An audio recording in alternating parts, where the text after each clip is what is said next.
Erik Halterman of RotoWire here with 6 players to pick up this week. Or is it 7? Maybe 6.5? We'll get to that later when we talk about some pitchers. But let's start behind the plate with Sean Murphy, who recently returned from the IL and deserves to be rostered in all leagues, even pretty shallow one-catcher leagues. His injury wasn't the sort of thing which should worry us going forward. It wasn't a muscle issue. It was just a cracked rib after he was hit by a pitch early in spring training. Murphy homered in his season debut Tuesday, so he certainly looks healthy so far. The question is, just how good is Sean Murphy? Because, of course, he hit just 193 with a 636 OPS last season, but he hit a solid 240 with a 778 OPS over his first 5 years. He topped out at a 844 OPS just 2 years ago. This is only his age 30 season, so Murphy shouldn't be that old yet. He says that the oblique injury that he dealt with last spring prevented him from ever really getting into a rhythm and feeling comfortable at the plate last year, and that might just be an excuse, but it seems pretty reasonable and believable to me. If you have one of the weaker catchers out there in a one-catcher league, I'd make the swap to Murphy today. Up next, we've got Dylan Moore of the Mariners, who's been a part-time player for his whole career. He topped out at 441 plate appearances last season. It looked like he might have a starting role to open this year, but then the Mariners gave the second base job to Ryan Bliss. However, Bliss tore his biceps this week, and he's going to miss 4 or 5 months, which gives Moore runway to be an everyday player for most of the year. Moore is definitely going to hurt your batting average, but his counting stats should make up for it if he plays every day. For his career, he's hitting just 208. But if you prorate his counting stats per 600 plate appearances, he averages 19 homers and 37 steals, giving you an idea of the sort of production he could offer in a true everyday role. Moore also offers ridiculous positional versatility. In an NFBC-style league, he's already eligible at second, third, short, and outfield. And in leagues like Yahoo with even more lax positional requirements, you can fill in Moore at first base, second base, third base, shortstop, or outfield. Everywhere but catcher and pitcher. That means I'd particularly prioritize Moore if I have a DH-only guy blocking my utility spot.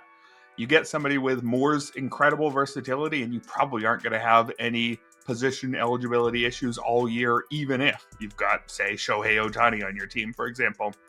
Up next, we've got Geraldo Perdomo, who has been more of a deep league player throughout his career so far. He's valuable for his everyday job and a decent batting average, but he hasn't really offered enough power or speed to matter in shallower leagues. Perdomo is off to a great start this season, already has 2 homers and 2 steals, so maybe could he offer more category juice in his age 25 season? Certainly possible, although his hard hit rate is still just 28%. He's never been above 30% in that category, so I'm not really buying the power. However, he only has 2 total strikeouts through his first 13 games. That's good for a 3.6% strikeout rate. He had a good strikeout rate last year, but that was just 15%. So if he's going to threaten single digits this season, then we have to talk about him as a different sort of player, somebody who could be up there with the league's top hitters in terms of batting average. But performance isn't really the reason why I've included Perdomo today. The reason is that his teammate, Ketel Marte, hit the IL last weekend with a left hamstring strain, will miss at least several weeks. Marte had been batting first or second, but now it's Corbin Carroll leading off, with Perdomo jumping up from the 9 spot all the way to the 2nd spot in the order. That new lineup spot means far more counting stats for Perdomo this season and lots of chances to drive in Carroll or get driven in by the heart of the Arizona order. I'll have more names for you in a minute, but first I wanted to mention something new we've got going on at RotoWire this season, promo codes. You can use the promo code ROTO15 at checkout to receive 15% off any RotoWire product. That's ROTO 15. Or I guess you could just pay full price if you hate saving money, but I wouldn't recommend that. Back to the names, we've got Zac Veen, outfielder for the Rockies, and anytime a new Rockies hitter enters the lineup, we have to pay attention. Veen definitely has some things going for him beyond just Coors Field, too. He was the 9th overall pick in the 2020 draft. He's shown some power and plenty of speed in the minors, had a 55 steal season back in 2022. Now, he's battled injuries. He's played just 111 total games across the previous 2 seasons, and he wasn't really all that great when healthy either. Veen has some contact concerns throughout his time in the minors. A 24.5% career strikeout rate isn't terrible, but it is higher than you'd like. But it's definitely higher than you'd like. And there are a lot of Rockies outfielders who have fit the same general profile, where you've got some power, some speed, and not really quite enough contact. And a lot of those guys haven't really worked out in Colorado. Jordan Beck just this year already been sent down. Sam Hilliard, Sean Bouchard all fit that general archetype. Brenton Doyle worked out from among that group, but he was a literal gold glove defender in center. Veen's not a defensive liability, but he's more of a corner outfielder, so the offensive bar is going to be a lot higher here. As you might be able to tell, I wouldn't call myself convinced by Zac Veen, and I'm not sure the Rockies are convinced either, given that, again, they gave the job to Jordan Beck to start the year, not Veen. But this is a Rocky with a potential everyday job we're talking about. You have to grab him now, just in case it does, in fact, work out. Over to the mound, we've got José Soriano of the Angels, who throws incredibly hard. He's got a 98.2 mile per hour fastball this year. That comes in a 1/10 of a point higher than Paul Skeens. Trails only Hunter Green among qualified starters. Now, I have zero faith in Soriano's durability, both due to that velocity and the fact that he underwent 2 Tommy John surgeries before his 21st birthday.